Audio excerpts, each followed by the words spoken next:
They're coming to get you, Barbara.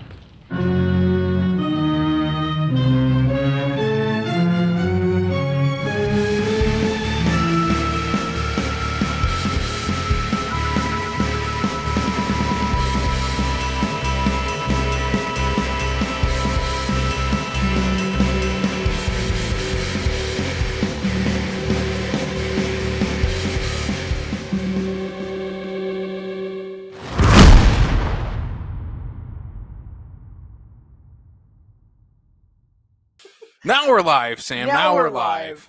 I jumped the gun. I got excited by the lightning.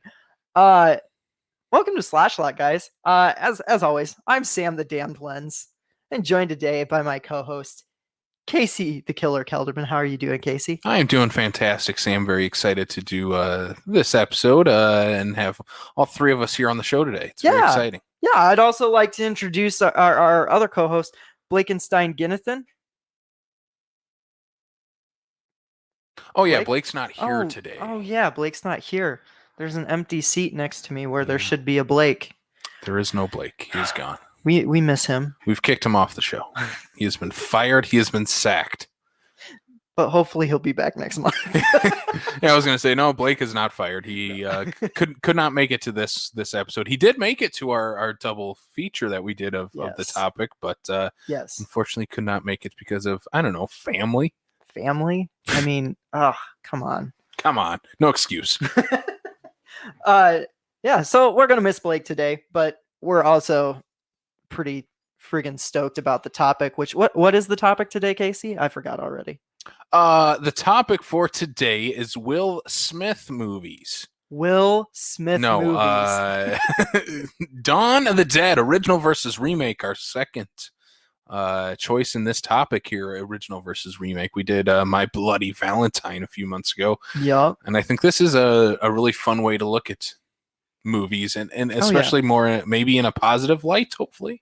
Yeah. Oh, for sure. I really enjoy both of these movies. And yeah, it's just fun.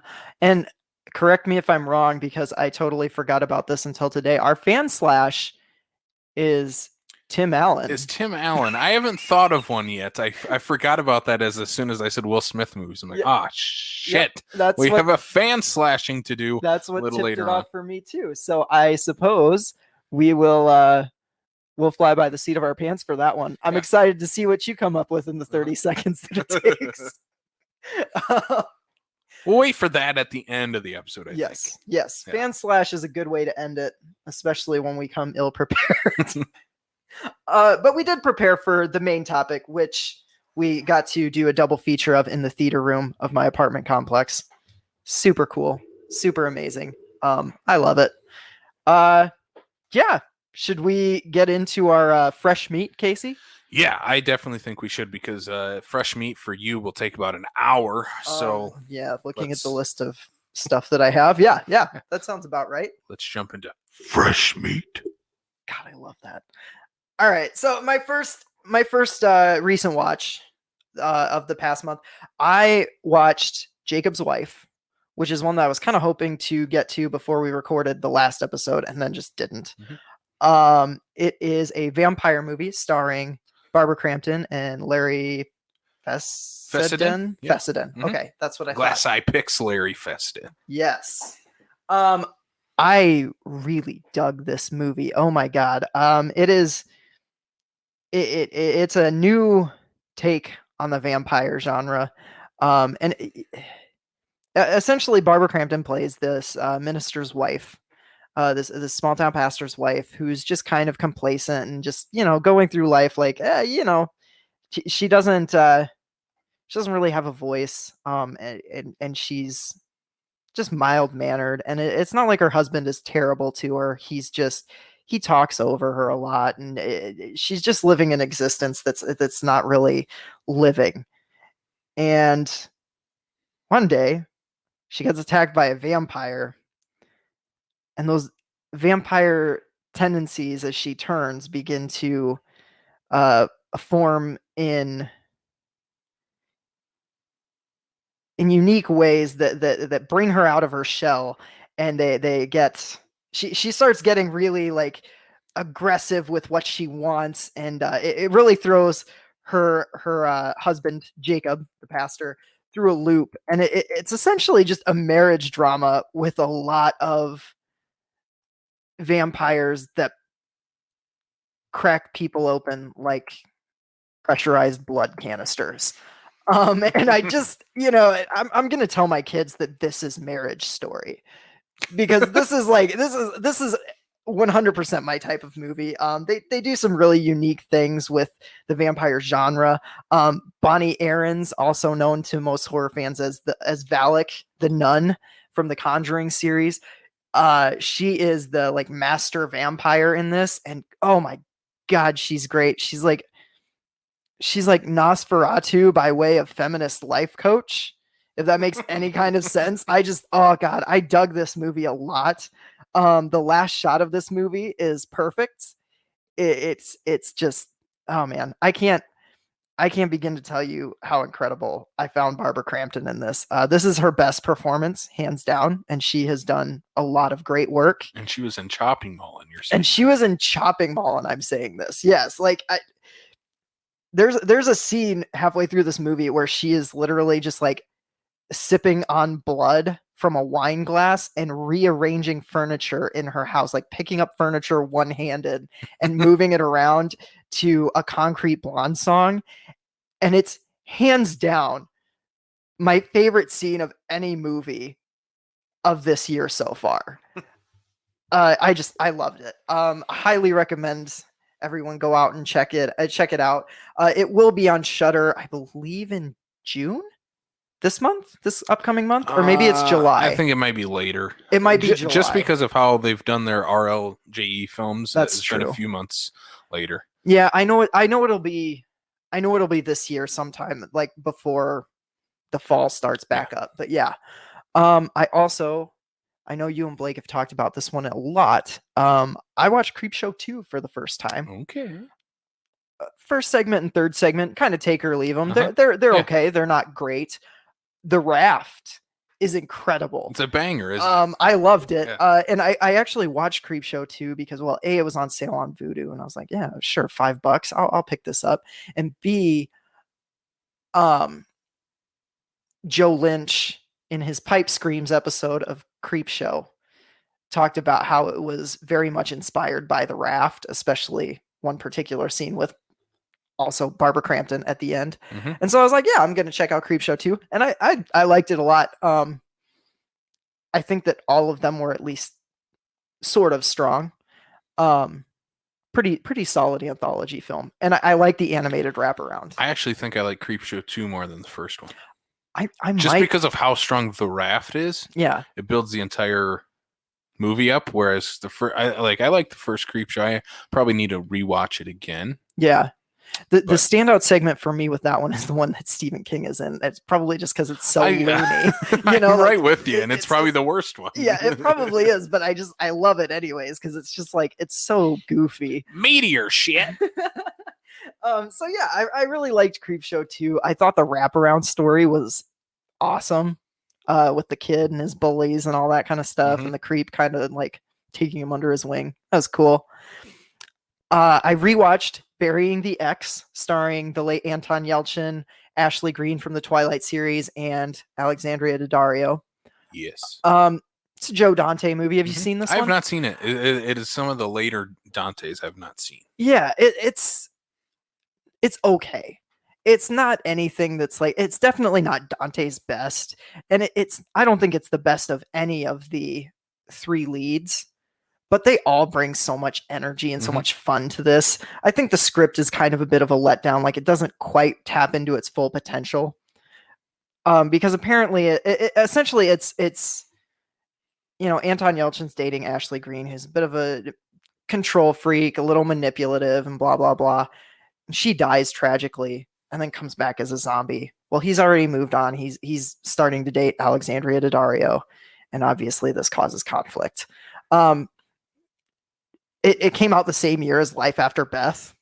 I think this one's the better movie of the two. I don't think either of them are particularly great, but similar premises. I there's a scene though where Ashley Greene goes full zombie on a guy that's just, it's incredible. It's got good gore and it's just a lot of fun. So there are fun moments, and especially like the third act really picks up and delivers some of the goods. It just takes a little while to get there. What I find fascinating before you go to your next one is Alexandra Daddario and the late Anton Yelchin were both like ingrained in horror very early in their careers. Like, Daddario is still doing it. It's like a few years ago when she did We Summon the Darkness? Yes, We Summon the Darkness. She was the best part of that movie. She is, and I mean, she's usually the best part of any movie she's in. But I love that she has fully embraced the genre. Yep. And I think she was a producer on We Summon the Darkness too. I think she was too. So that's cool to see that she's hanging around in that genre and hopefully doing some more stuff in it. And this isn't me necessarily embracing Texas Chainsaw 3D, because I do think that movie is horrible. But again, she's probably the best part of that. I get big laughs out of her "Go get 'em, cuz" line. Laughs or groans. Such a dumb line, and yet she just commits to it, and I gotta respect the hell out of it. Go get 'em, cuz. Go get 'em, cuz. I just love it. It's such a dumb movie. I hate it, but oh god! Remember, I watched that. I torrented it off a website in high school, and I watched it during like 2 different study halls. My little sister actually saw this before me, and it was when she was like maybe 13, 14. So I think she was very enamored with it because it was like one of the first horror movie, like R-rated gory horror movies she saw. So she like was talking it up. I came back home one weekend. She's like, "Yeah, you got to watch this with me." And we're like halfway through. I'm like, "What are you making me watch right now?" And I just always love that memory. So I do revisit it here and there because it's just kind of a fun memory, and it's a fun movie to laugh at, you know, like, I don't know. So that was number 1 off tangent topic of today. Well, I'm sure we'll have more. One of many. I also watched the new werewolf movie Bloodthirsty. Okay. This is about an indie musician who is working on her second album, and she's been having these dreams that she's a wolf and she's eating people in her dreams and everything. And she's been seeing like a therapist about it and taking medication. And her and her girlfriend essentially go out to this producer's house in the middle of nowhere. And this producer starts bringing out these like animalistic urges in her. And you start to see her transform into something. As her music gets darker and also better, she starts losing a little bit of her humanity. And it's a very slow burn. Maybe not for everybody. I know people have been pretty split on this one. I liked it a lot. I thought it was very interesting.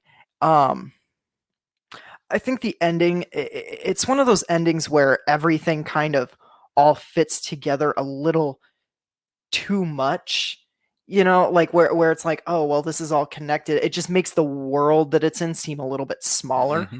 But it's also just, it's really well done. It's ambitious, and the music in it is incredible.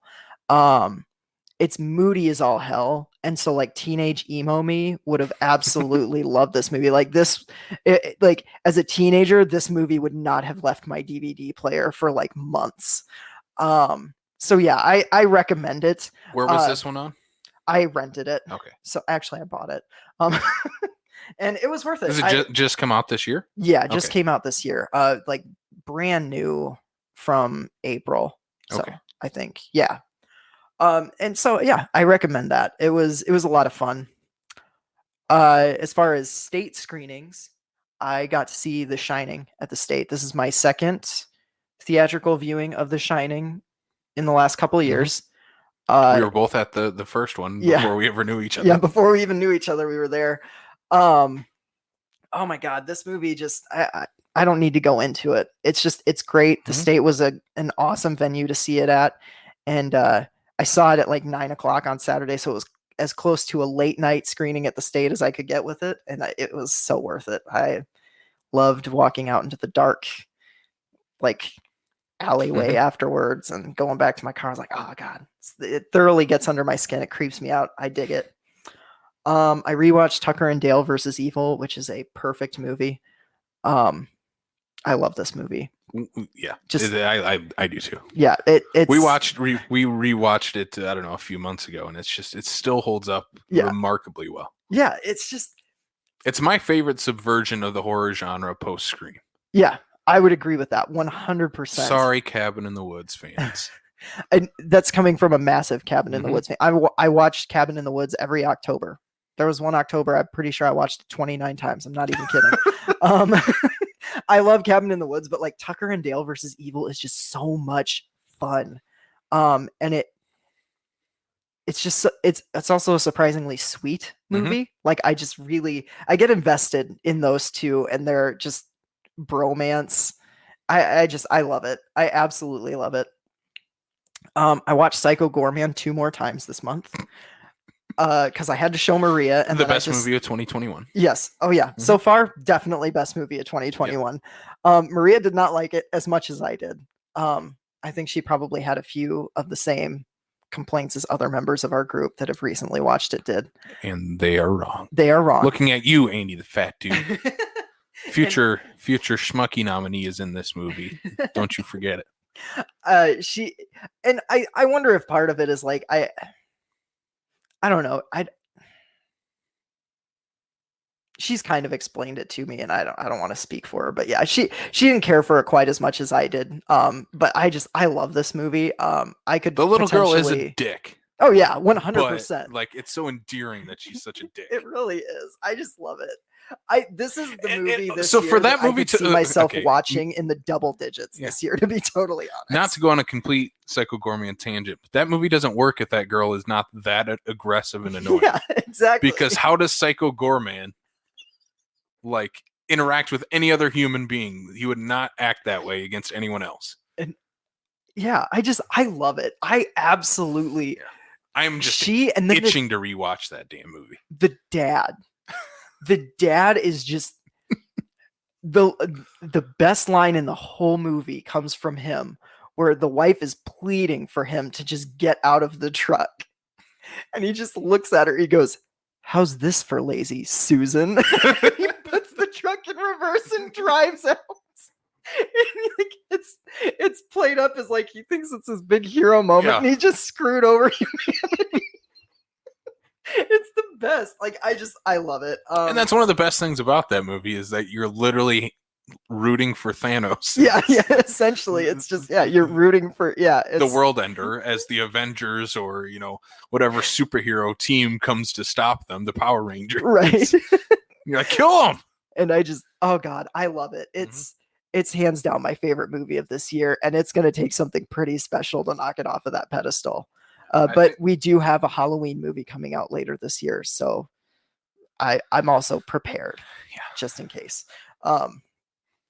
We've got I rewatched Reanimator. I've gushed about that a bunch of times on this podcast. 10 out of 10. It's a perfect movie. I love it. I have the Arrow Blu-ray, and it's just gorgeous. Just gorgeous. I love it. Cat dead, details later. Yeah.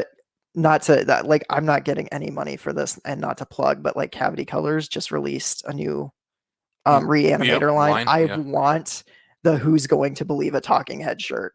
Oh my god, it looks so cool. Go check out plug your Instagram quick. Oh yeah. If you want to see some of my horror art, you can check me out on Instagram.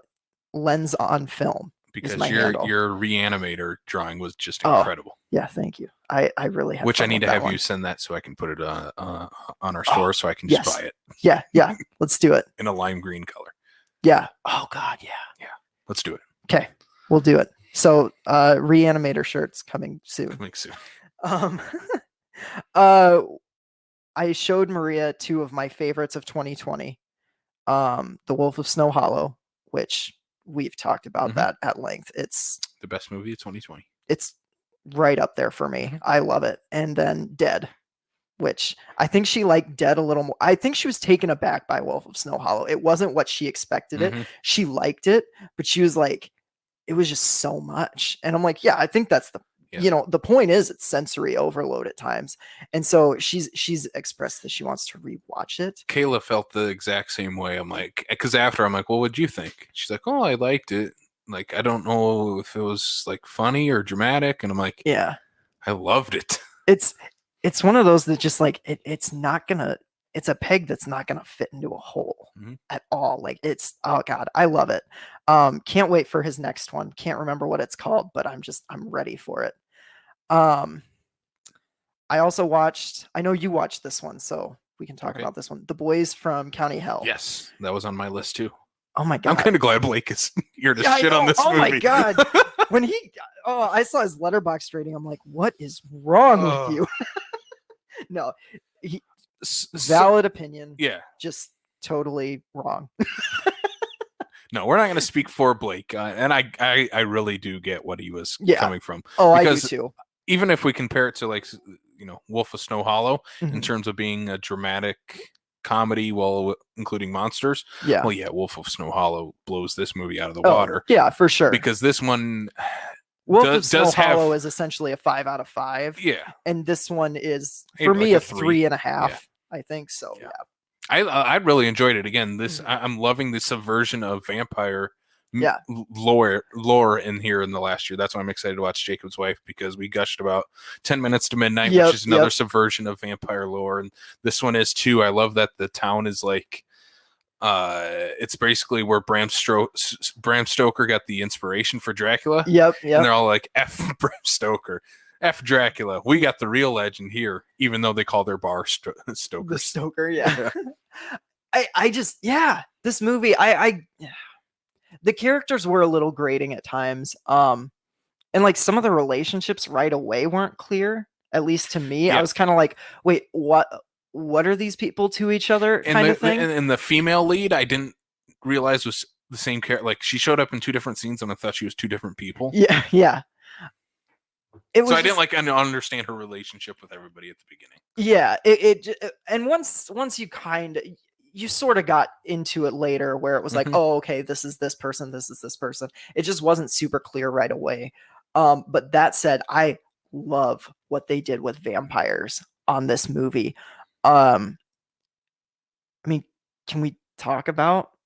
I won't spoil anything. Yeah, essentially, since it is brand new. Yeah, it's very new. Check it out on Shudder. Just know that the vampires, like, they're not your typical vampire.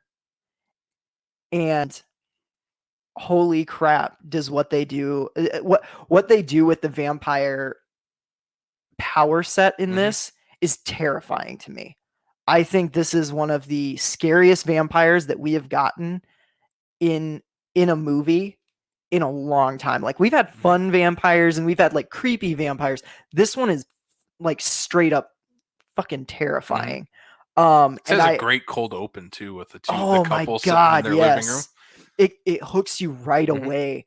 And I just, it also doesn't end the way you expect it to. It takes some bold swings. There are people that die in this that I'm like, oh, they killed like that character. Like, it just shocked me, like genuinely shocking moments. And I just, man, I think the character really we're talking about has a great line before he dies. Yeah. Oh yeah. It's so good. Yeah. It's incredible. And like, these characters are super relatable, and maybe that's just because of we're the same age as them. And this whole movie is really about getting out of your hometown and making your own path and finding your own way. Yeah, for sure. I mean, I guess we're kind of in the right age range to watch this movie too. If you've ever been a lost 20 something, which, like, who hasn't really, it does kind of speak to that quite a bit. And I do like, I liked the emotional through line in this. Like I said, it had some issues, but my God, some of the things this movie does, it really, so far, like I've been trying to rank all the movies, all the horror movies that I've watched on Letterboxd, like as they come out. And it's so difficult because even if I gave this one like 3.5 stars, it's so like neck and neck with other movies that I've seen. Like, our top 10 lists this year are going to be difficult, and not just because I love vampire movies, like, because honestly, all 3 vampire movies that we mentioned right now, I'd put on my top 10. Well, and the crazy thing is we are just about into June here. I don't know. I wouldn't have any mainstream horror movies in my top 10. No, so I far don't think this I year. would either. And that's yet to come. I mean, this upcoming weekend, as this is coming out, Quiet Place Part 2 is the first real big horror movie of the year that we could. Well, I mean, Spiral, I guess. I haven't seen it well, yet, and I liked Spiral. I could see that. I actually really So liked far, Spiral. yeah. I forgot about Spiral. That might be the one mainstream right now that's currently in contention. Speaking of, that's my next recent watch. Not going to spoil anything. I'm just going to say I liked Chris Rock in this. This seems like a very love it or hate it movie. And I don't know if I would go as far as to even say I loved it, because I've never been like a huge fan of the Saw franchise. I like the first 3. And I've only ever seen bits and pieces of the other ones, because once they wrapped up the storylines that they did with 3, I was like, I'm not invested as much. So speaking as that, I mean, take my word as a grain of salt, hardcore Saw fans. I really like this. I think this is the best Saw movie that I've seen since the original, which I really like. That's why I'm kind of excited to watch, because I hear Saw fans didn't care for it very much, and people who didn't care for the series really liked it a lot more. Yeah. So I don't care for the series at all. Yeah. That's why I'm not rushing out to go watch it, but I will eventually watch it at home, and I'm still excited to check it out. Hopefully it can win me over, at least for a Saw movie. Yeah. It's very like it clearly takes inspiration from 7. Like it's very much 7, 48 hours, that type of movie. I like Chris Rock in this. I think he's got charisma. I mean, he's not the most nuanced actor, but he's also not bad in this. I think the last 10 minutes of this movie, the like who done it is predictable. The why and the how, that was where I was like, oh shit, this is cool. And the last 10 minutes where you like see the end game of everything hooked me. I was like, yeah, this is cool. This is cool. So it's good. That's what I'll say about it. I also rewatched Saw 1 and 2. I like both of these movies. I think Tobin Bell is absolutely fantastic as Jigsaw, especially in Saw 2, where he gets more of time to shine.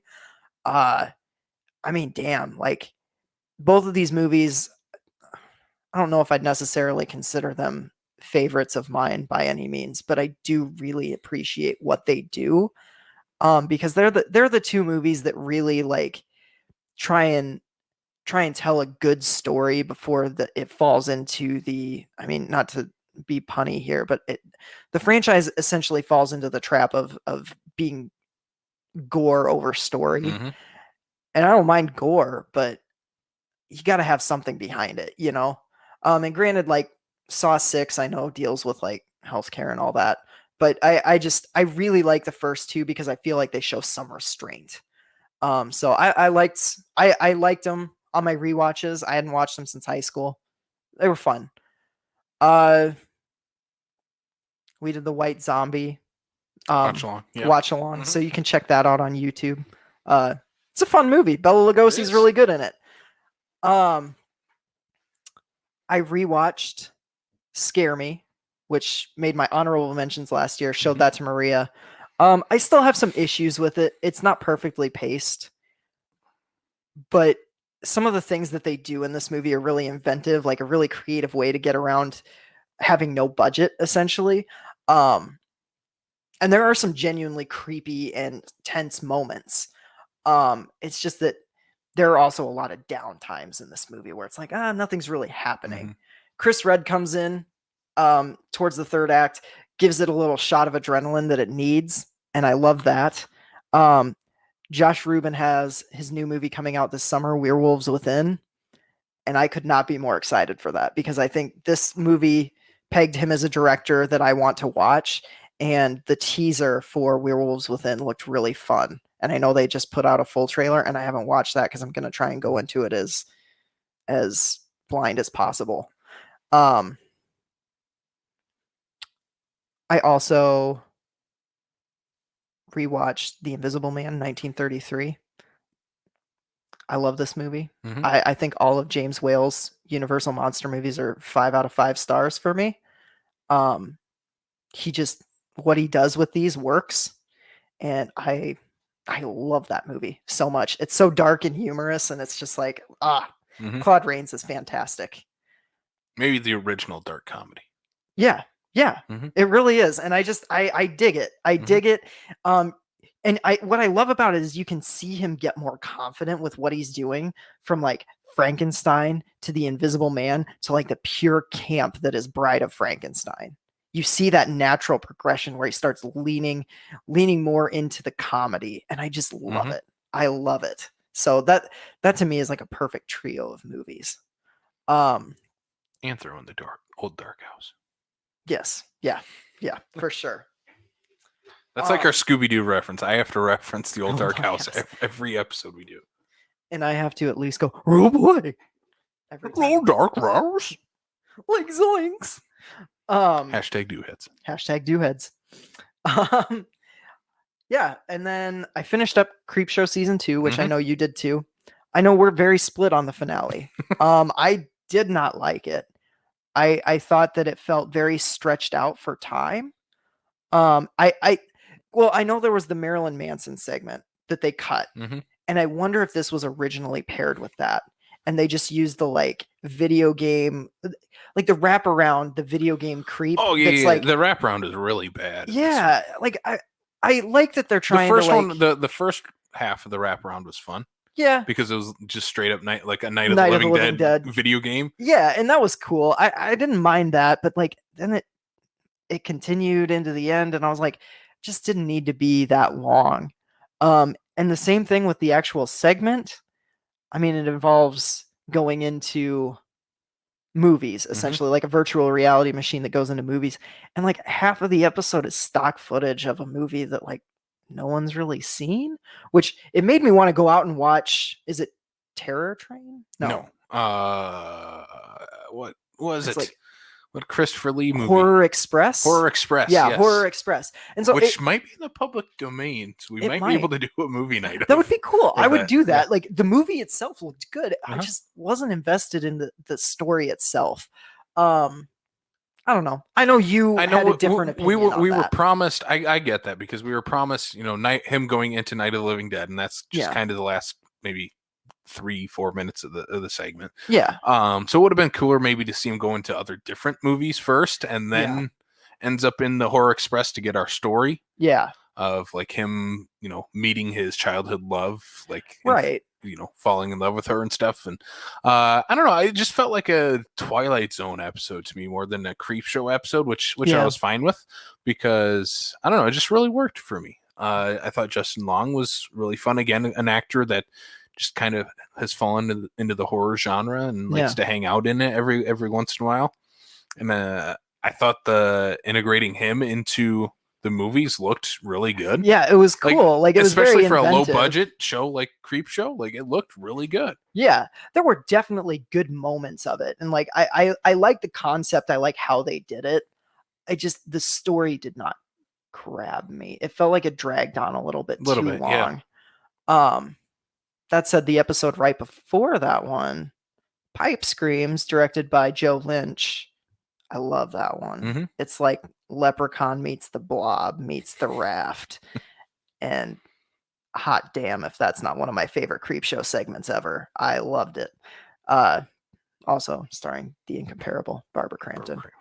And then the second segment was okay. Yeah. I'm gonna have to rewatch this season again, like I did season 1. I've seen season 1 now like 2 or 3 times. Nice. So I'll probably do the same for this one. It's a fun show to sit and rewatch and maybe have on in the background. Like this is a dishwashing TV show if there ever was one. Oh yeah, for sure. Yeah. Actually, I watched most of the first season while washing dishes, so I like this season a little bit more, and I think it's because it leaned into the like campier humor of Creepshow, but I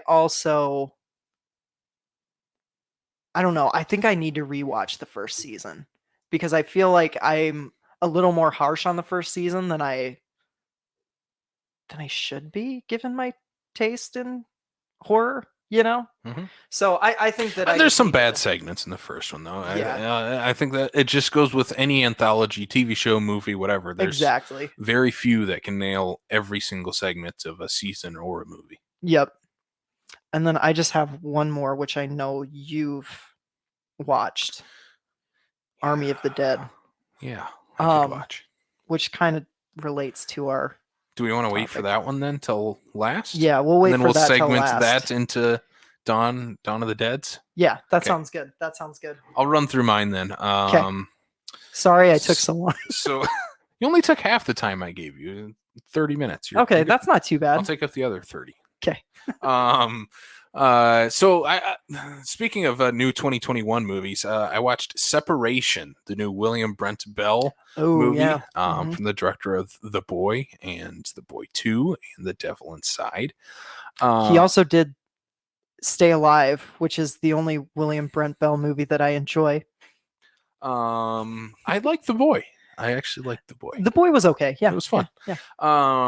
This one has a lot of the same problems like The Boy movies do, whereas none of the scares mean a lick of anything going on. Like there's zero tension. It's just straight into, oh, there's a creepy thing. That's it. Like there's zero build to it. It's just like the kid's sleeping in bed and it wakes up and all of a sudden, oh, there's the creepy thing.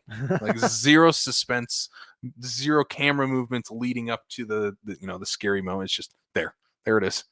But again, I knew what I was going into this time, and that is the exact same movie I wanted to see. I'm like, I want a cheesy, bad PG-13. Teenagers are gonna love this movie. I will hate it, but I will still begrudgingly enjoy myself while watching it. Sometimes those are the best theater experiences, to be honest. And it was the first new horror movie we saw in theaters since The Invisible Man last year. Yeah, well, I saw Freaky. I did not. I still have not seen Freaky. I should watch that. Yeah. Mm-hmm. Actually, I saw a couple because I also watched The Rental and The Wretched last summer in the theater. So, but yeah, the character design of this is really cool. So basically, the movie is about this husband and wife. They're about to get a divorce. And so basically, the wife is just this terribly, horribly mean person. Like for really no reason at all by the end of this. Like she didn't need to be this horribly mean, terrible person that was trying to take their daughter away from the husband completely and have just sole custody. She just was terribly mean for no reason at all. And anyway, within the first 10, 15 minutes of this movie, she gets hit by a car. Oh my God. Just like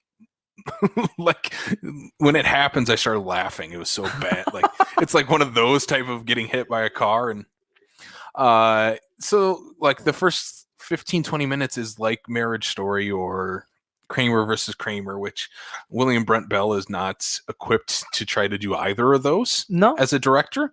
But I think there is some good stuff in this. Like as a character design is fun. The guy has at least a cool job. He works in comic books and is an artist for them, so he creates all these characters. So that's where all the puppet designs come from, because he created this puppet comic book back in the day. Nice. So at least it has a cool, the main character has a cool job, which I think is always fun to have in a movie. But yeah, the scares mean nothing. Like I said, the mom is just terribly mean and horrible for absolutely no reason by the end of this. Yeah, I don't know. I would say don't watch it, but maybe if you're like bored on a Saturday night in a few months and it's on Amazon Prime or whatever, pop it on. Why not? Yeah, that's fair. Brian Cox is in it, and he's always good. Ooh, yeah. I love him in the Bourne movies. Yeah. He's always fun. Like he's sometimes in terrible, horrible movies. The Ring remake or whatever that was. Rings. Oh God, he was in that. He was. I haven't watched that one. Yeah. I heard that one was really bad though. It was. So was Separation, but I mean, if you're looking for a late night movie, just throw it on. Why not? Sometimes terrible horror movies are just that remedy. You know, I needed it. I just needed a horror movie in the theater, and we're like, let's just watch Separation. Yeah, that's fair. A newer release that I watched that I have never seen before, Cooties. Oh my God. That was a first time for you? This was a first time watch. We were trying to find something to to watch. Funny story. One of my buddies was over and we were hanging out and we're like, oh, let's just watch a movie then, something fun and light. And I'm like, we're scrolling through Amazon Prime and Bruno is on there. And me and Kayla have been obsessed with Borat for like the last year. I'm like, I've never seen Bruno either. And so we popped it on in first 10, 15 minutes. My buddy's like, all right, let's shut this off. So we popped on Cooties instead, which was an absolute blast. I had a blast watching this movie. I still think not a lot of people talk about this movie. No. I think it'll be one of those movies that'll definitely develop a cult status eventually. Like, I think eventually we'll see, like, you know, Fright Rags or Cavity Colors do a Cooties line of merchandise. Oh yeah. I definitely think that's something down the road that we'll get. Again, people who fall into the horror genre that you would not really expect a little bit in this movie, like Rainn Wilson, coming back into the horror genre, like making his start kind of in, you know, House of a Thousand Corpses, and now after The Office is in this as the gym teacher who's a total elementary school gym teacher, and he's so goddamn funny in this movie. Is he trying to play the macho man in this movie, like the macho PE teacher? Because isn't he the one that's engaged or married to the? He's engaged or dating Allison Pill. Yeah. And he's basically playing Dwight Schrute if Dwight Schrute was a PE teacher. Yeah, exactly. My favorite actor in that, though, is, I think, Leigh Whannell. Leigh Whannell is the best part of this goddamn movie. Funny. It's so awkward, and just every line delivery is so goddamn hilarious. Some of the shit he says, you're just like, and I'm pretty sure, didn't he write it too? Yeah. So I'm like, some of the stuff that they come up with his character, I'm just like, that's hilarious. Oh my god, I love that movie. And this movie is just filled with like character actors in this. Like Elijah Wood's the lead, Allison Pill is the love interest. Yep. Like Rainn Wilson, Jack McBrayer. Oh yeah. I forgot he was in it. Yeah. I haven't watched this in a few years. I might have to check it out again. Nassim Parad from SNL is in this too. Yep. Oh my god! Another Office person is in this too. Kate Flannery, Meredith. Yep. the mom. Yep. Elijah Wood's mom.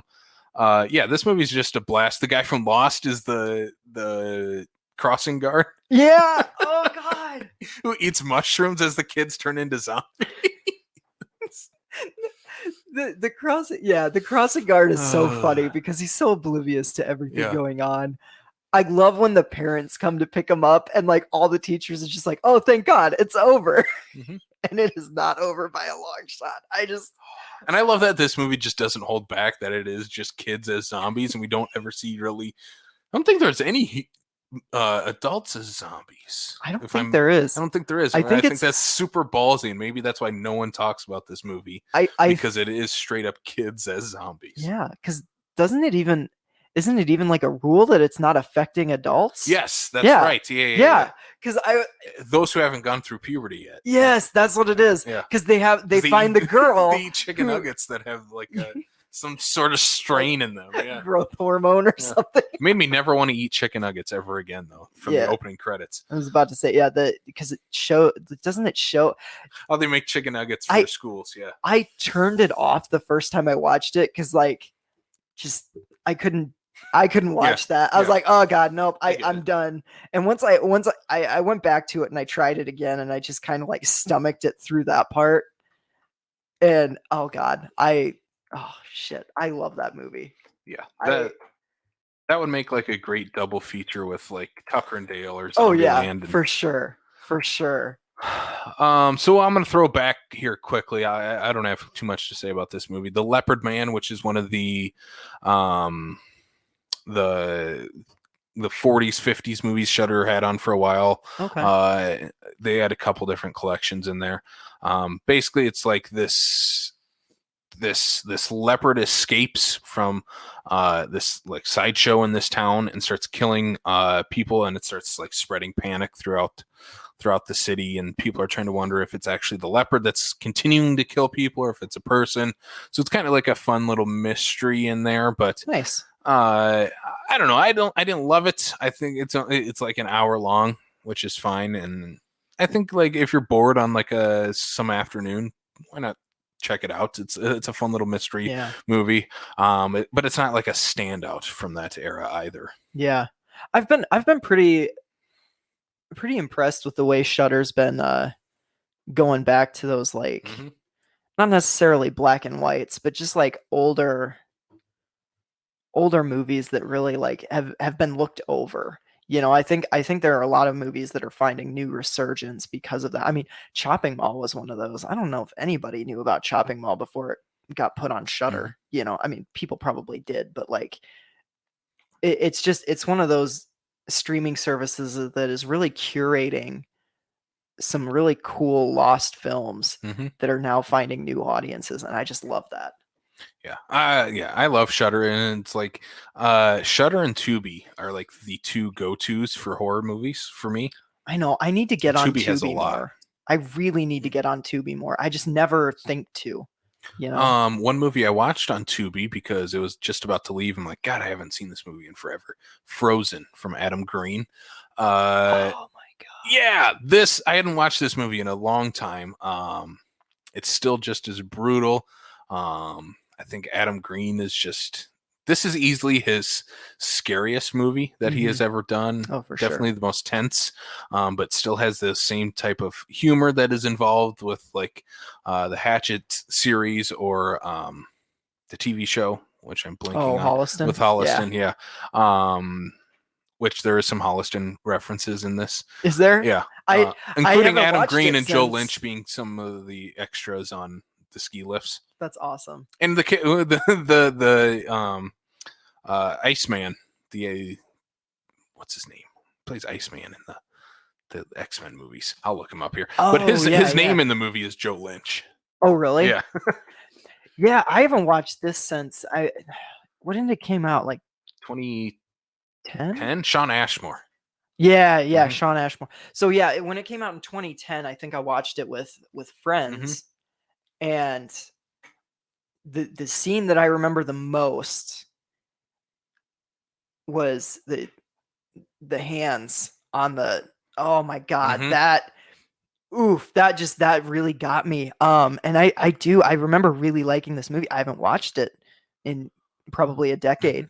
So it'll be fun to rewatch it and see those little Holliston references and things like that. Yeah, it is a lot of fun with now watching Holliston and understanding some of the references. Kane Hodder's in this. He plays a snowplow driver in it. And, oh my god. See, this was one of those movies that I watched before I was like super into horror. So like I don't remember any of this. This is cool. This was my first Adam Green movie back in the day. Yeah. I think it would have been mine. I would too. love to have this movie be played at like Great Bear.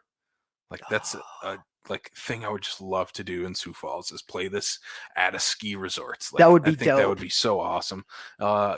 This movie totally holds up. All the scenes are super tense. There's some great practical gore in here. I think it is maybe 10 minutes too long. He could have cut it a little shorter because it is 3 characters stuck on a ski lift. He probably could have cut it a little shorter. But again, he used definitely a great use of 90-minute runtime in a single location for him. Yeah. April Fool's Day is my next one, which is a slasher movie I've never seen. Which was, have you ever seen this? I have not. I picked it up on Vudu on one of their like horror movie $5 sales. So I haven't watched it yet, but it was not what I was expecting in a good way, and I'm curious how it holds up on a rewatch. This movie is very hard to talk about without spoiling it, so I won't. I know the ending of it, and okay, but should I spoil it? I don't know. I feel like because I wasn't ever spoiled on it, and maybe then I shouldn't. So maybe not then. Yeah, so it is a fun 80s slasher movie. There is definitely some fun kills, and then it is like such a great subversion of that genre too, and maybe that's what I'll leave it at. Yeah, I need to watch this. I'm excited to check it out. It's just one I haven't gotten around to yet. Amy Smarts is the final girl. Oh, nice. In this, also in Friday the 13th Part 2. Yeah, she was. Yeah, and Amy Steele, right? Amy Steele. Amy Smart is the more of a modern day actress. Yeah, because it's the one who plays Ginny. Yes, is that Amy right? Steele. Yes, not Amy Smart. Sorry. Yeah. And also Biff Tannen is in this movie. Oh, really? Basically as Biff Tannen. Oh, fun. Yeah, fun. So definitely check it out. Maybe we'll have to do like a movie night. Yeah, that would be cool. Something else. State Theater, please book April Fool's Day and Scream back-to-back double feature. Ooh, that would be fun. The reason I watched that is because I watched In Search of Darkness Part 2 on Shudder, the second part of the 4.5 hour long documentary. That is the first one. This one is also just as long. Is this a good documentary? No, it's 4.5 hours long. It's really bloated, and there's a ton of things that aren't needed. Did I love every single second of that 4.5 hours? Yes. Yeah. Absolutely, because it did, even more so than the first movie, this touches on some real deep cuts throughout it. April Fool's Day was one of the movies they talked about. They go into a ton of deep cuts in this, and they have different segments where actors or actresses talk about their careers for a good 10 minutes, basically them by themselves talking about it, which is really interesting. Again, not needed, but it's kind of fun to hear actors kind of reflect back on their career, especially just in the horror genre. Yeah. Well, I mean, especially as like, I don't know how much of a special features nerd you are when you get like cool Blu-rays and shit like that, but like I have always been, even from a young age, like back when DVDs used to have just like the DVD that had a disc and then the 2-disc special edition was I was always like getting the 2-disc one, even though it was like $10 more, because I'm like, no, I gotta see how this shit was made. I gotta know cool stories behind it.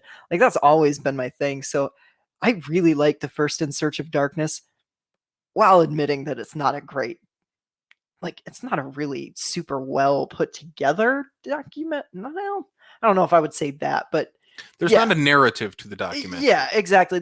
Unless you're like super into what it's talking about, there's nothing propelling it forward. So it makes it perfect for horror nerds like us, because that's why it has gotten such a huge following on Shudder. Exactly. It's perfect on Shudder. I'm excited to watch part 2 because you've told me that it goes into some deeper cuts. Bring a notebook. Yeah. Because I forgot, and now I'm like, and should probably have to watch it again. That's what I would do. I was watching, I watched the first In Search of Darkness on my iPad while I was doing dishes. And I had it split screened with my notes app on my iPad, so that I was like, oh, I haven't seen that yet. And I'd put it in, and like I'm still working on that list, so I'm really excited to get more going. Yeah, there's a lot of deep cuts in this one. And then the last one I watched on Shudder, brand new movie, trying to catch up on some of theirs. I'm behind on a few of them. So I watched, The Boys from County Hell, and then I watched Fried Berry too. Oh, how was that? That's been divisive. I didn't care for this movie. I can see why people do like it though. It has a lot going for it. Basically, it's about this guy who's this drug addict, kind of reclusive from his family, doesn't pay any attention to his wife or his kid at all, and basically ends up getting possessed by an alien. An alien takes over his body, and basically he goes throughout his normal days with the alien controlling his body, kind of trying to discover like what's eating, what's it mean to talk to people, how do you do all this type of stuff. And honestly, he becomes like a better dad because of this, which is at least like one scene of a touching moment where he's walking through a park and he sees this family with a kid in their stroller, and they're feeding the kid, baby food. So when he goes home, he starts feeding his kid like his pudding. Like nice. It's a touching moment. But the rest of the movie is fucked up. Okay. Super fucked up. The premise reminds me of, I don't know if you've seen this one, Under the Skin. I've not seen it yet. No. It reminds that movie is very haunting. I've only seen it once. I don't know if I'll ever watch it again, just because it really, not to make another pun, but it got under my skin. And that when I first heard the premise of this, that's what it kind of reminded me of. But it seems like it takes a more It's got a lot exploitative. Yes, very exploitative. Yeah. It reminds me of like Frank Henenlotter films, like Basket Case or Brain Damage. It has that type of vibe definitely to this movie. Yeah, that's never been my. Which I like both of those. Yeah, I don't mind them. I just don't think they're quite my cup of tea. Yeah, and there's a point in this movie where he has sex with a prostitute, and she basically becomes pregnant right away from it, and like you just see her belly continue to grow and grow and grow. She gives birth to the baby, and then they meet up with her later on in the movie, and it's the same actor that plays Barry, playing his son that like grows extremely fast and has a big beard and hair like after 2 days. Jeez. It's a wild and crazy ass movie. There's not really a storyline to it because it is kind of a bunch of different segments of him going through life as an alien here on Earth. And it definitely feels like the writer-director was friends with the actor, and he was kind of a weirdo, kind of a weird-looking dude. It's like, I'm going to write a movie around you. And this is what he came up with. Oh, that's fair. Yeah. I mean, but it has some great visuals to it, though. It isn't like it has definitely a low budget, but you don't see that low budget on the screen, which is very good. A lot of cool lighting effects, lots of like reds and purples in this movie. I appreciate a good color scheme. Mm-hmm. Yeah. So this definitely has that. So I mean, if you're at least like you saw the trailer or something like that, and you're interested, I would definitely say pop it on. Just know what you're getting into, that it is an exploitative movie, and I'll check it out at some point. It's not for everyone. I will just have to be in the right mood to check this one out. Speaking of another exploitative movie, Zack Snyder's Army of the Dead Pixel. I actually don't know what your thoughts are. I saw your Letterboxd review, and I think your thoughts have changed since then. I don't know. We'll talk about this, and then we'll jump into Dawn of the Dead after. Yeah. I know you didn't care for this one as much, and I don't know if I would necessarily say I loved this. I don't even know if I would necessarily say I liked it a lot. There were aspects of this movie that I absolutely loved. There's cool stuff in this movie. There's a lot of cool stuff. I'm not going to deny that. I like the heist zombie mashup aspect. I think Batista is great in this movie.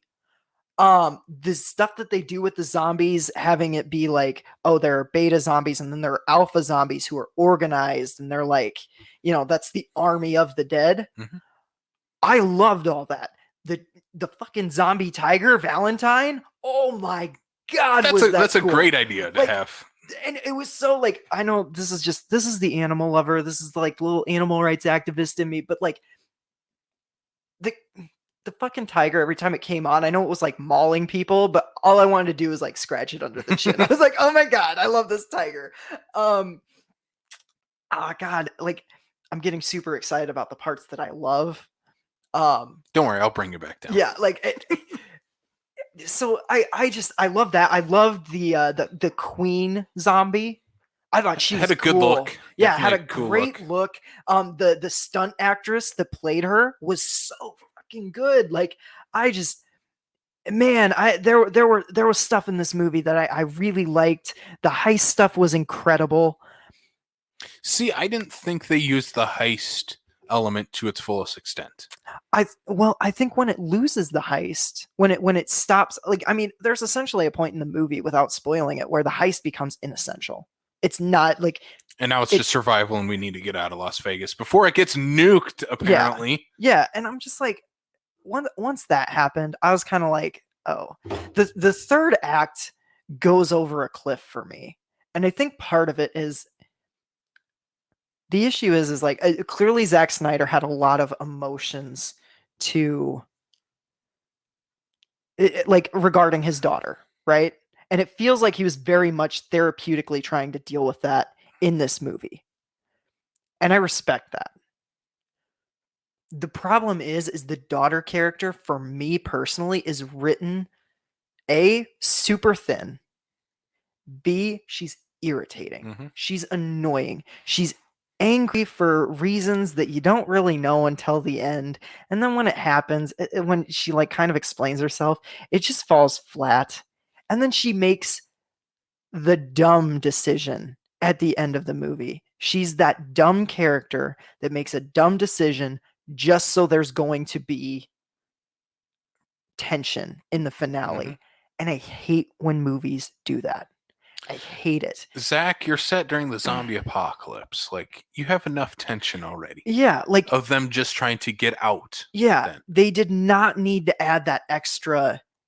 And I'm not going to spoil anything, but essentially, yeah, she makes a dumb decision that's like the clock's already ticking. You don't need to make it tick faster. Mm-hmm. It just irritated me, and it kind of threw me out of the movie. And then the way it's written, it doesn't even matter anyways. So I was kind of like, why even have that? It bothered me. I know that the heart of the movie was supposed to be Scott and his daughter, but I think if you take the daughter out of the movie, you have a better one, to be totally honest. See, the daughter and the love interest in this movie, I literally felt are the exact same character. Yeah. Because they have the exact same conversation at two different points in this movie with Batista. Yeah. Oh, you, after the apocalypse started, you went away and you could have just come back and we would have forgiven you and we could have been a family. They both literally had that conversation with him. Yep. It's like, why do you have both of these characters in this movie? And I mean, when the love interest dies, it's a laugh out loud moment. Yeah, actually, it did. Yeah. Spoilers, neck snapped, and it turns around. It's like, that's hilarious. It's shocking, but it did. Like, there were people in my theater that laughed. Yeah. And I was like, I don't think that's what he was going for. No. Here's the thing that also, Dave Batista I don't know if he used Batista to his fullest extent in this movie. I never saw Batista as like this ultimate big badass that Batista should be if he's going to be the lead of a movie.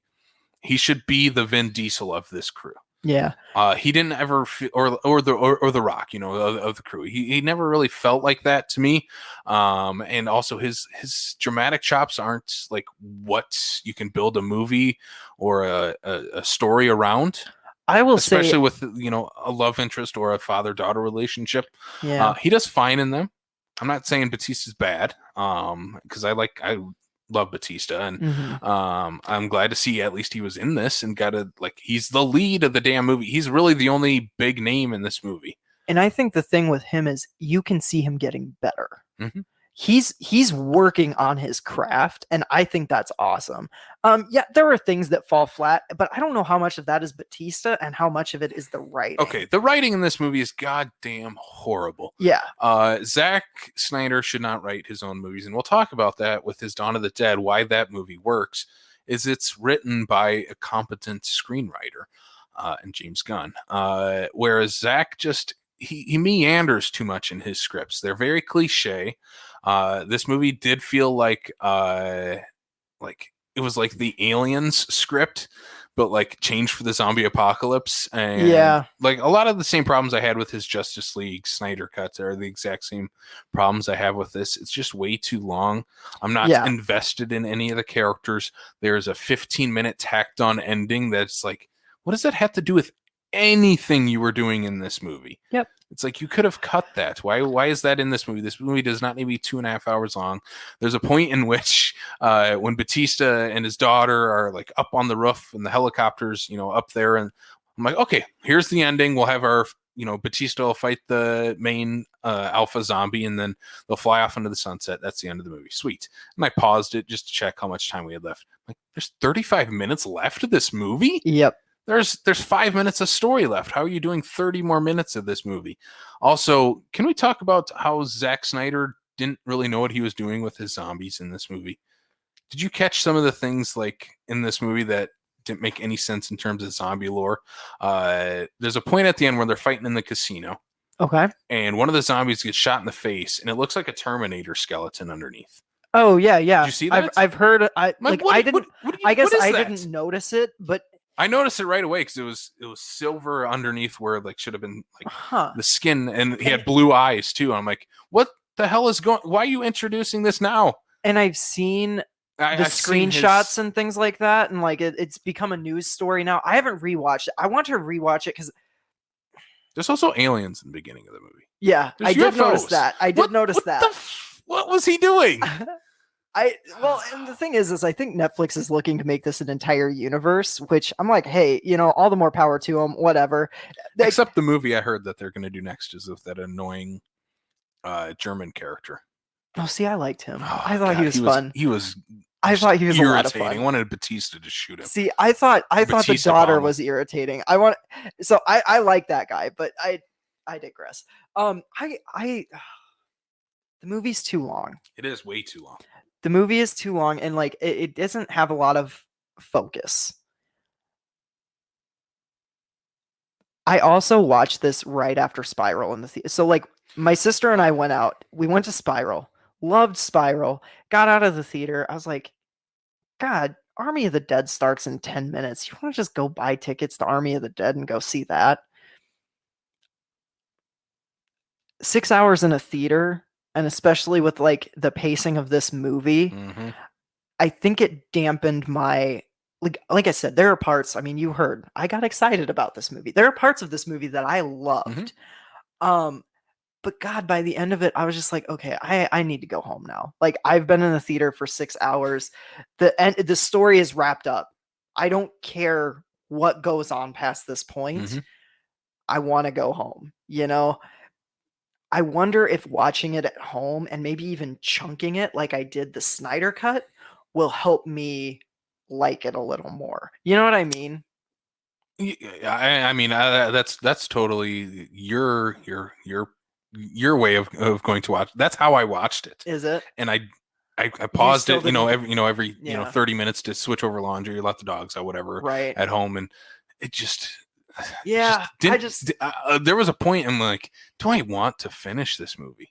Like, I don't care what happens in this movie. Yeah. And that's not a good thing either. And it's not me just shitting on Zack Snyder, because we are going to talk about his best movie here in just a second. Frankly, I'm a pretty big, I actually consider myself a pretty big Snyder fan, while admitting the man has faults as a director. And this movie didn't completely work for me. There were parts of it that I really liked, but it's his second best zombie movie. Let's talk about, just put that. It is definitely his second best, but should we talk about his first best now? We're an hour and 10 minutes into this. We should probably get into our main topic. You know what? And in my opinion, I think it's his best movie in general. Dawn of the Dead? Dawn of the Dead. Is easily his best movie. Yeah. I've not seen the, what's the Guardian Owl, whatever. The Guardians of Ga'Hoole? Yeah. I've not seen it. I like it. I've seen all of his other stuff. I like Man of Steel. That's probably my second favorite. But Dawn of the Dead blows all the rest of his filmography out of the water. I know, and I'm gonna come in with a hot take a little later in this episode that if Blake were here, he would definitely be. I think I know what the hot take is. I think I could tell from the movie nights that we had. I'm sorry, I can't help it. Like, it's just, I'm gonna be honest with how I feel, but you have to. And I will be too, because Zack Snyder is not my favorite director, and I enjoyed the hell out of his Dawn of the Dead remake, which I was very scared to, because I do think the first movie is that's right. This was a first watch for you. This is the first time watch for me, his remake, and because I think the first is just a goddamn masterpiece. It's one of the greatest horror movies of all time. It's one of the greatest zombie movies easily of all time, and it again puts the stamp on every horror movie, a social commentary type of thing, and this maybe is the most present version of that, at least for like the 70s 80s stuff, or the zombie genre itself. Like, this is the template for having social commentary, really. I know Night of the Living Dead has social commentary, I get it, people, but in terms of like the whole movie, that's Dawn of the Dead. Should we talk about the original first or remake? I don't know. I don't either. I was about to go into the remake. Well, let's go into the remake if we want to do that, because it was a first time watch for me. I enjoyed the hell out of this. I think Zack Snyder updating this movie, I think it needed kind of someone like Zack Snyder, who was very fresh in his career.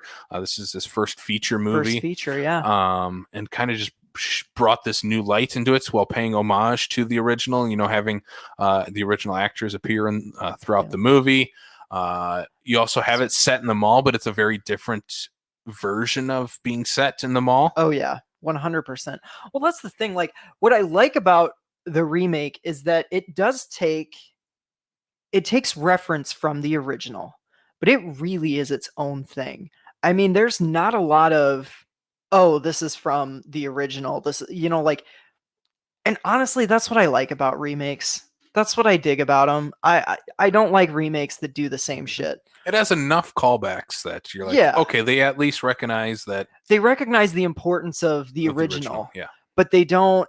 But they it don't does just its own mimic thing. it. Yeah, and that's why I think I love the Fright Night remake, with Anton Yelchin. I love.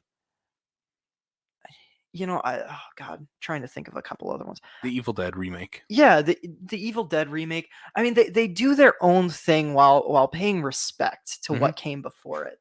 And I just, this movie to me is one of the scariest zombie movies I've personally seen. Like, personally to me, I like the fast zombie. I know that's a whole fast versus slow zombies, blah, blah, blah. There's a whole debate on that. Frankly, fast zombies are ultimately scarier. They just are. And I don't think there's any way of denying that they're just inherently scarier. Because, I mean, I think slow zombies is more of like people thinking like, oh, that would be a fun apocalypse to be in. Yeah. Because at least they're probably not going to catch you unless there's a bunch of them. Yeah, exactly. You can at least fight. These zombies, you don't stand a fighting chance if there's a swarm of them coming at you. I mean, there's one shot in this movie that I think is one of the best shots in any zombie movie, and it's when they've got the two trucks that they've essentially like geared up and like armored and everything, and they put the searchlights on, and it's just the horde surrounding them.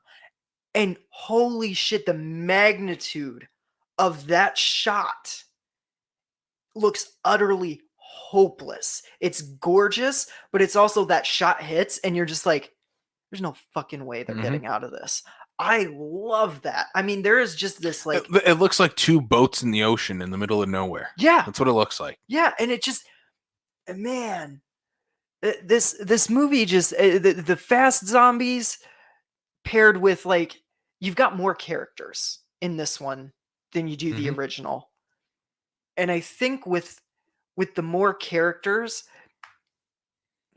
doesn't necessarily add more tension, but like there are more set pieces where it's like, oh, someone's in danger because they have more characters. They have more expendable characters that they can at any point. Sorry, I keep moving away from my mic. You're getting excited. I am.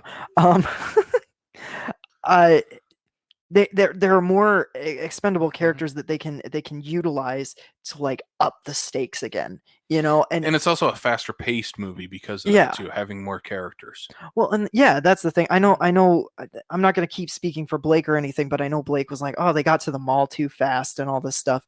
And I was like, I like that about this movie. I like that it just like, you're thrown into it.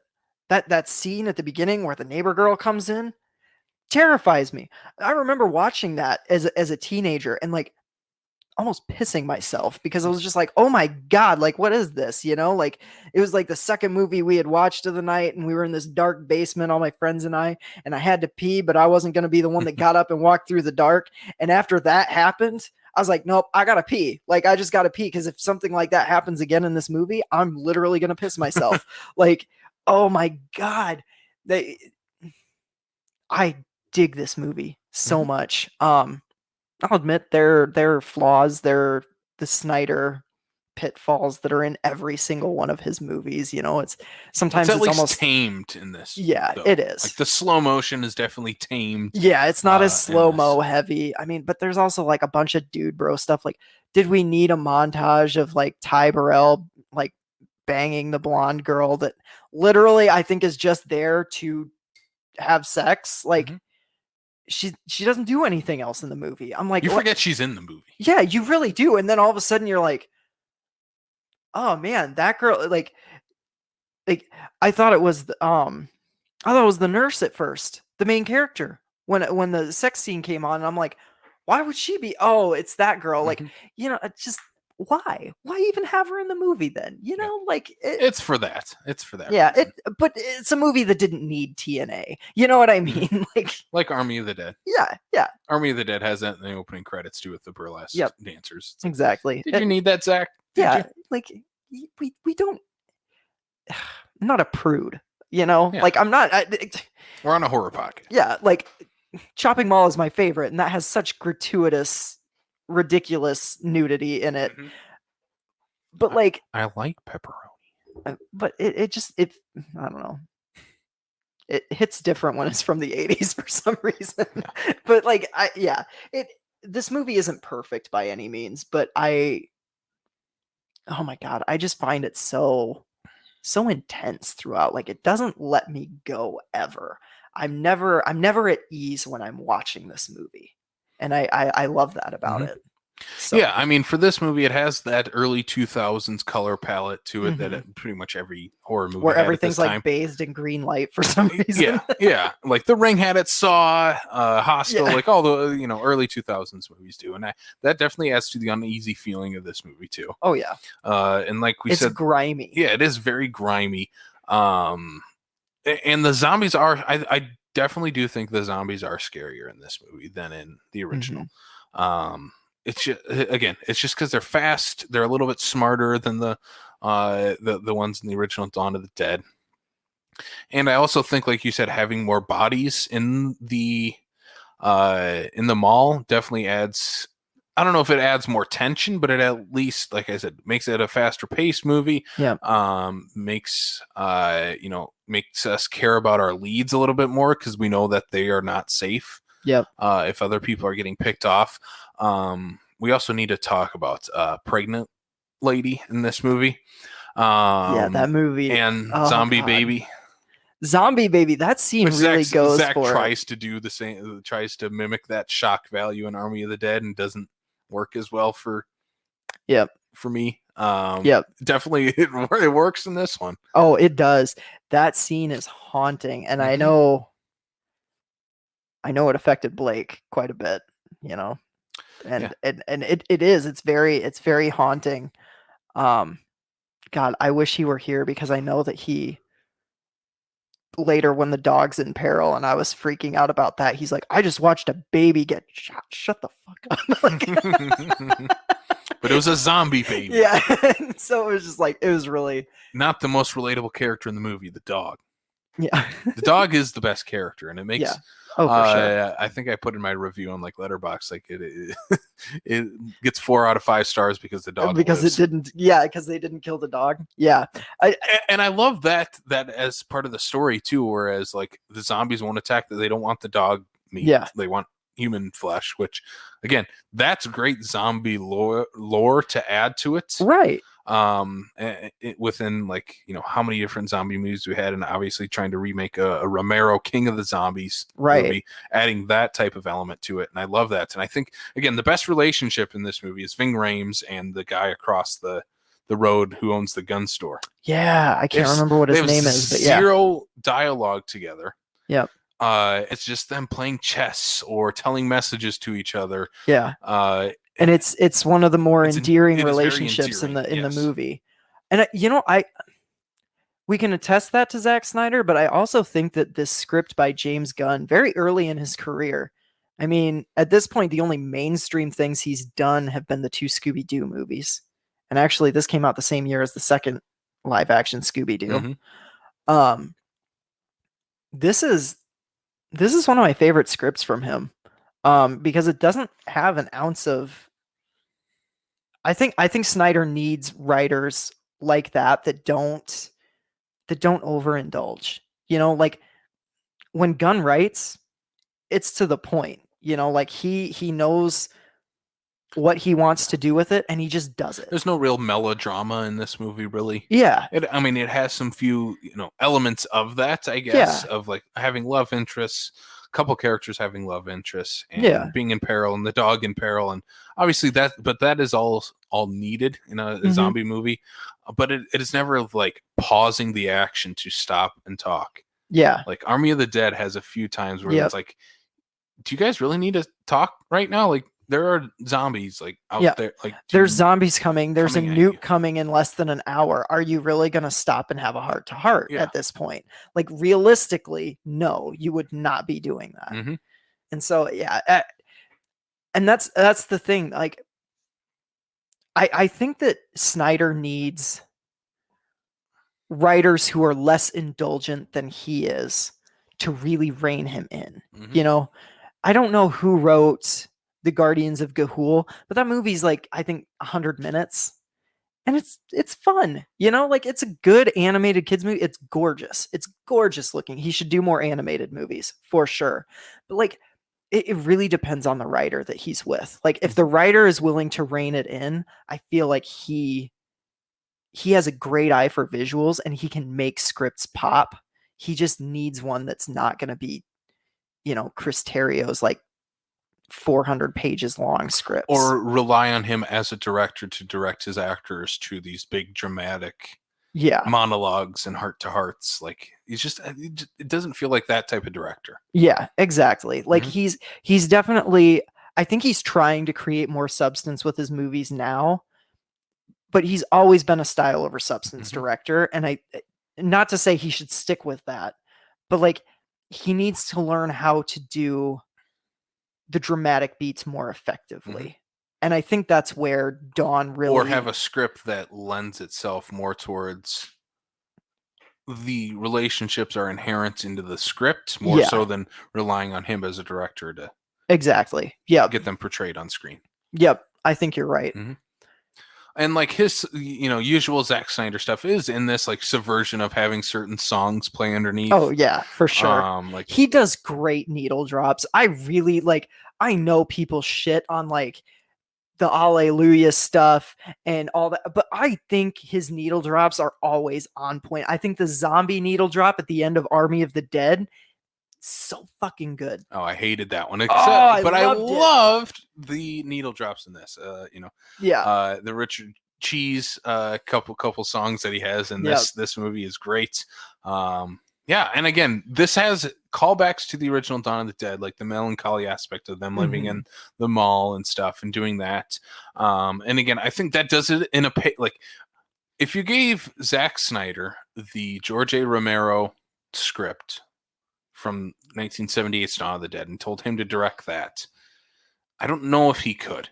It'd be a very different type of movie for him to try to direct. But you give him James Gunn's script here in 2004, and that's perfect for him to try to direct. Oh, yeah. He's just that type of director. Like all those melancholy scenes of the 78 Dawn of the Dead, Zack just wouldn't know what to do with those. Well, they'd be all slow-mo. Because that's his shorthand for this is a dramatic moment. Is we're gonna go slow and play music underneath, like in freaking Justice League, where it shows an arrow flying through the sky in slow motion for like 10 minutes. Did you watch it with subtitles? Yeah. Ancient lamentation music. I started just busting up laughing. I'm like, you are so full of yourself. The amount of times that was needle dropped, I was like, oh god, oh god. And that's coming from someone who really liked his Justice League. I will forever, anytime there is like a somber choral music in a movie is ruined for me now. I do. I really like Snyder as a director. Despite the faults, I think he does some great visual work. And I genuinely think that Dawn of the Dead is his best movie.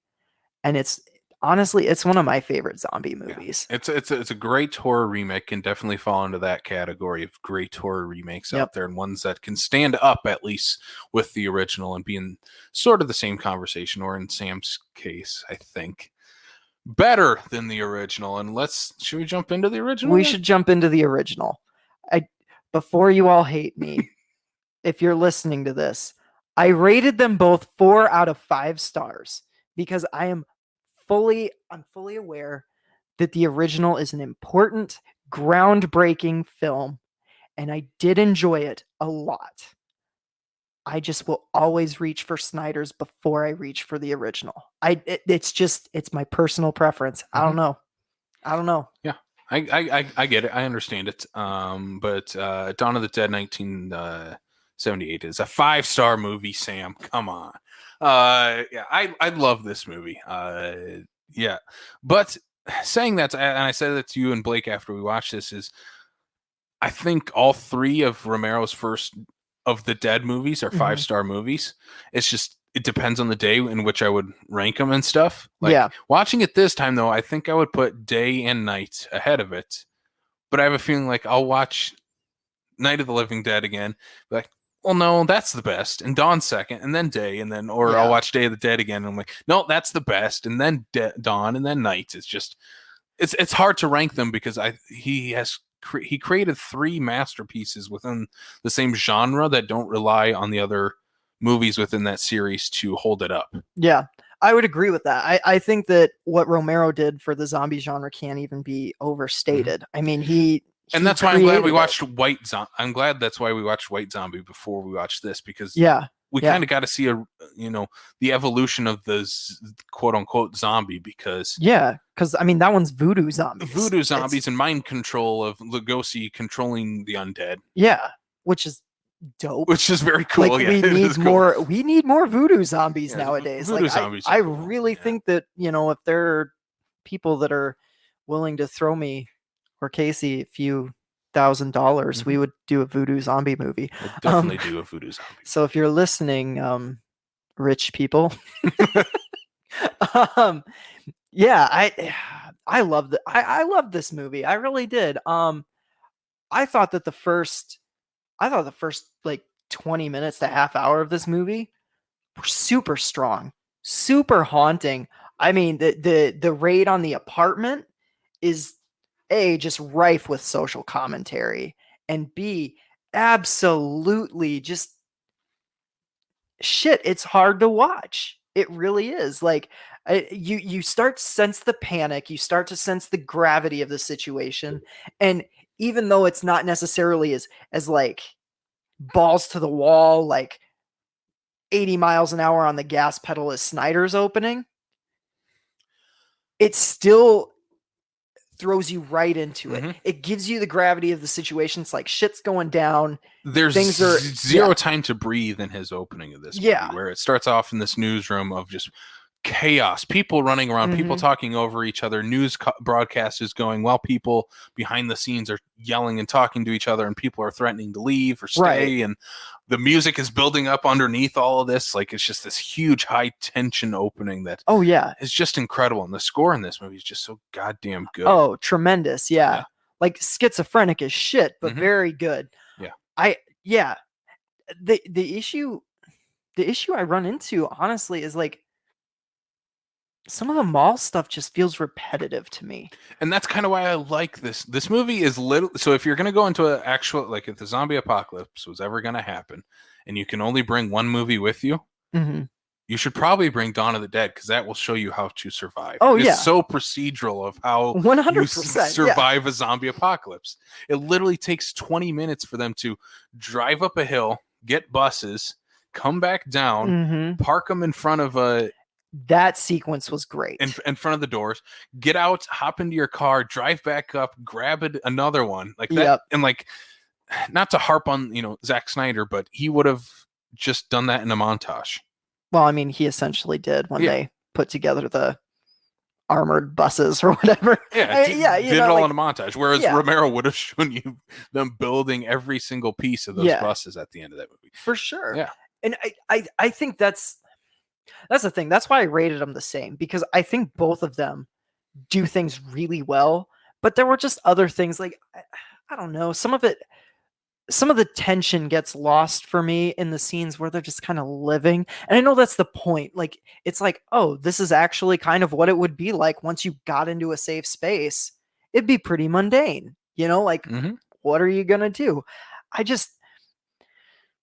There was just a moment, there was just a little bit in the second act that just lulled for me, where I was like, I don't know, my it's my ADHD brain, like, going elsewhere in my mind. You're like, I need Tom Savini to show up already. Yeah, like, and that's the thing. It picked back up. Like, there are just lulls, and then the zombies. Sometimes it feels like he's almost making a joke out of them.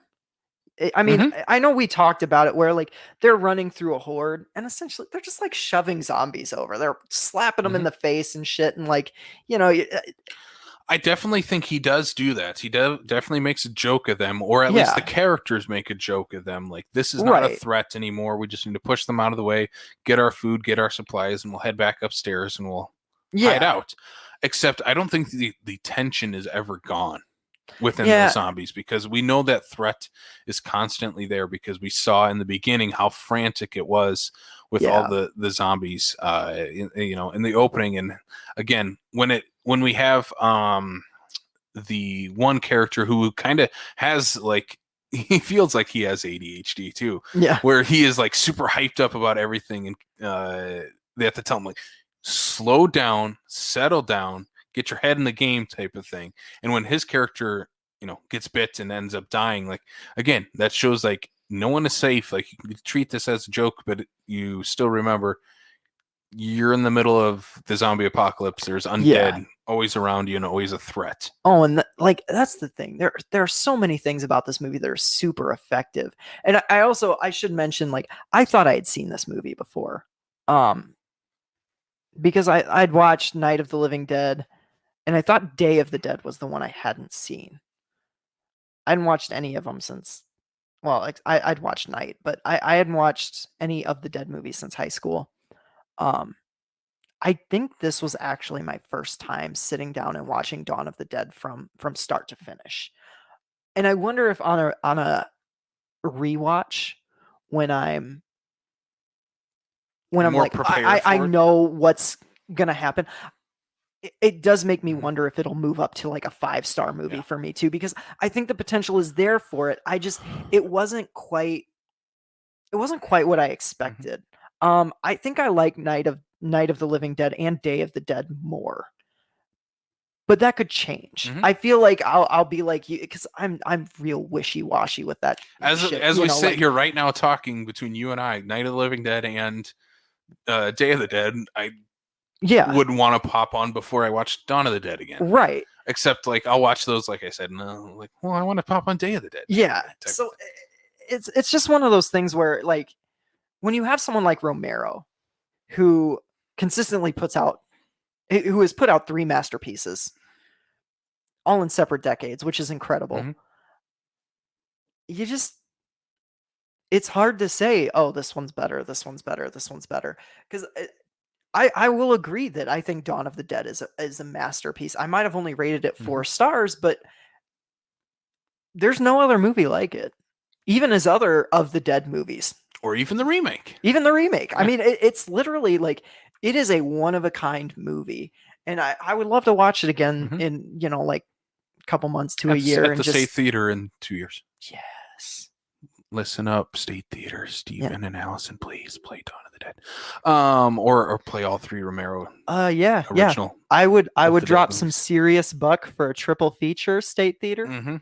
I again, all 3 are a masterpiece, and I don't remember where I was going with this, but there's another name I want to bring up here, because I think he has a huge influence in this movie. Is Dario Argento. Oh, and I didn't pick it up really the first time I watched this movie, because the first time I watched it, I think it was before I got into the Italian stuff. And didn't pick up on, like, and see, that's some of the Argento isms of this, especially the score, like from the it is Goblin, right? It is. I'm pretty sure it is. Yeah, because Argento did the score with Goblin. Yeah. And there's a ton of Italian influence in this movie. So much so that one of my favorite zombie movies, Zombie 2, from Lucio Fulci, is basically supposed to be a Dawn of the Dead sequel.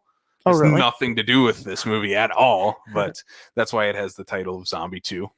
Nice. And I love that movie, and I love the influence and collaboration that Romero had with Argento on this movie. It's definitely still in this movie, and I would love to see the Argento cut of this. I wonder what that's like. It's probably a much faster paced movie than this Romero's version. Yeah.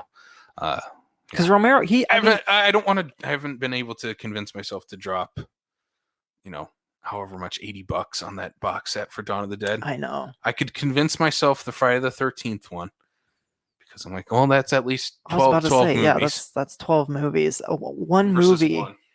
I know. That's the tricky thing. I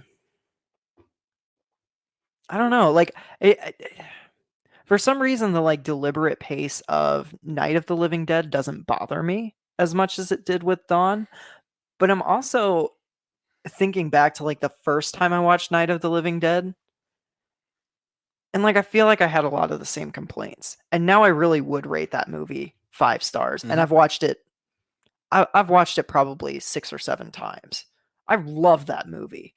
So I really do feel like Dawn of the Dead will eventually get to that place for me. That said, I also feel like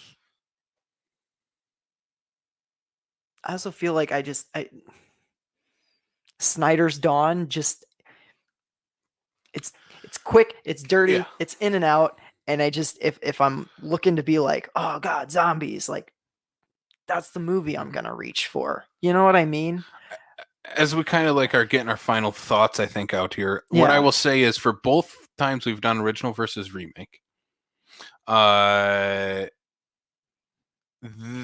I think we've found out is that we have picked the order correctly both times. Yeah. Whereas My Bloody Valentine, we watched the remake first and then the original. And that was the best choice. Best way to watch that. And I do feel the same with Dawn of the Dead. Mm-hmm. Watch Romero's version first and then the remake if you're going to do the double feature. Yeah. Oh, for sure. And I think that's whereas the faster pace comes in much better. Yeah. You need that in the second half of a double feature. Yeah. For sure. Yeah, I think we programmed it really well. Mm-hmm. Yeah. So, yeah. I mean, I think both are great. I think Dawn of the Dead original is a masterpiece. And it's just one of the best zombie movies of all time, one of the best horror movies of all time. And I think the remake is one of the best horror remakes of all time. Yeah. It's definitely up there as one of the best. I would agree. Like I said, I rated them both the same, 4 out of 5, but both of them I hold a lot of love for. Like I really, Maria was bummed that she couldn't make it to the screening that night. And she was like, are you going to want to watch them again? I'm like, I'm pretty sure I'm going to want to watch both of these again. Like, you know me, it'll probably be within a month or so. Like I'm very much a movie rewatcher and I get on kicks with movies. And so, yeah, I really like both of these. I think they're both solid. I think for me, I don't know if I want to say Snyder's is better because I don't think it's better. I just think it's more my cup of tea. If both movies are sitting on the shelf, that's the one you're going to grab. Yeah, exactly. And I think that is definitely different than saying it's a better movie. Yeah, it is. It is definitely a different thing. It's 100% different than saying it's a better movie because I don't know if I would ever say that and be like, yeah, it's better. But I think for my personal enjoyment, I'd go for that one more so. I'd have to be in the right mood for Romero's version. All right. So we have gotten all this time to think about our fan slashing of Mr. Home Improvement himself, Tim Allen. We need to now cast the Santa Claus in a horror movie. We need to cast Buzz Santa Claus already kind of a horror movie. Santa Claus 2 is. Have you ever seen that one with the robot? Yeah. That is a straight up a horror movie. Yeah, Tim Allen in a horror movie. How would you pitch this? You know what? Something just occurred to me. Mm-hmm. We need more animated kids horror, right? Mm-hmm. I'm not only going to cast Tim Allen, I'm going to cast him as Buzz Lightyear. You remember the Buzz Lightyear like movie and TV series that was on Disney Channel? Buzz Lightyear Star Command. Yeah, Buzz Lightyear Star Command. Have that one on VHS. Love it. I don't even think that's on Disney Plus. I don't think so. Either the movie or the show. Yeah, I don't think so, actually. Come on, Disney, get on that. Yeah. I would do an animated Buzz Lightyear like horror movie that's like Buzz Lightyear meets Alien. A Star Command set show where they're like, we have a distress signal. They go out and it's the face hugger, like, I don't know, that would be cool. And you bring back all the other characters like Booster and like, I don't remember all the other characters' names, but like, yeah. All right. That would be me. That's my fan slash that I came up with right now is Buzz Lightyear meets Xenomorphs. Interesting. Can you picture it? An animated, like the Prometheus ship rolling towards Buzz Lightyear as he tries to run out of the way of it. Mm-hmm. Yeah. I dig it.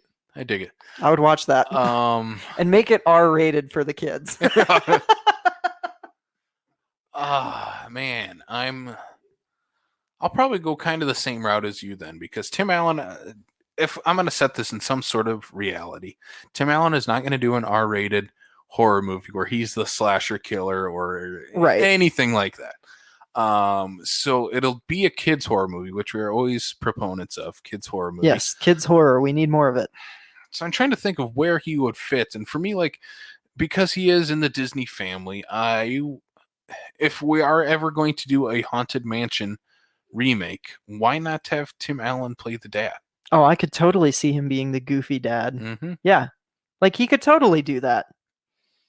Yeah, have him play kind of the goofy dad, or even if you want to do like a version of the Haunted Mansion and have him play kind of the crypt keeper. I was about to say it would be cool to have him as like the butler or something. Yeah, or like the caretaker. The caretaker of the Haunted Mansion, something like that. I think he would be really fun doing that. Oh God, could you imagine like grumpy Tim Allen as the caretaker, just being like, and just remember, there's ghosts here.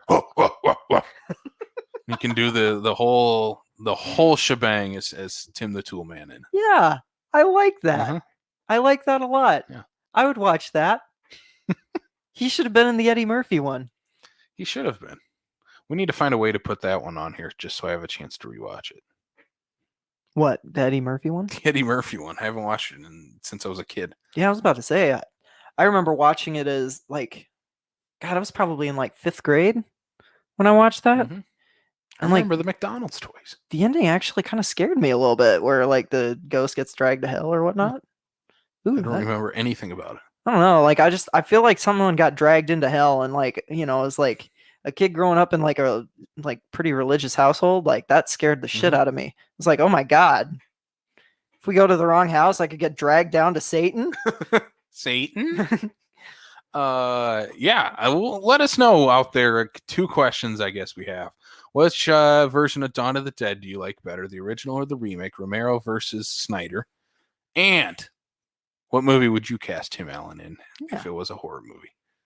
Let us know. We want some other comments, since you guys have more time to prepare than we did. Actually, not. We had a whole month and we forgot about it. Yeah, we really did. So. And also, please send all of your hate mail to Lens on Film on both Twitter and on Twitter I'm Film Lens. On Instagram, I am Lens on Film, and you can tell me how much my Dawn of the Dead opinions suck on either of those platforms. And if you want to give some more hate comment to Mr. Blake Gannathan, who is not here, please just send it to Backlot605 on Facebook, Twitter, and Instagram, because we'll send it off to him. We'll forward it on. We'll forward it on to the real John G. I don't know what his plug. I have no idea what his plugs are on social media. I don't either. But we're on Facebook, Twitter, Instagram. Backlot605. Our I don't want to say our sister station, but like the mothership. Yeah. I guess. Yeah. The mothership. Our Star Command. Yeah. Yeah. It is our Star Command, and we are the little weird robot android of the Star Command with /. Yeah, you can find us there. Go check out our latest movie night watch along, White Zombie. June, we are planning to do the Driller Killer. Yes. At some point. So it'll be some Friday night in June. We'll do that, and come hang out with us, watch it with us. At least throwing a slasher movie into the mix for both of us to pick up the pace a little bit for some of these black and white, slower public domain horror movies. For sure. Yeah. For sure. Do we have anything else we need to plug? I don't think so. I don't think so. I think that's it.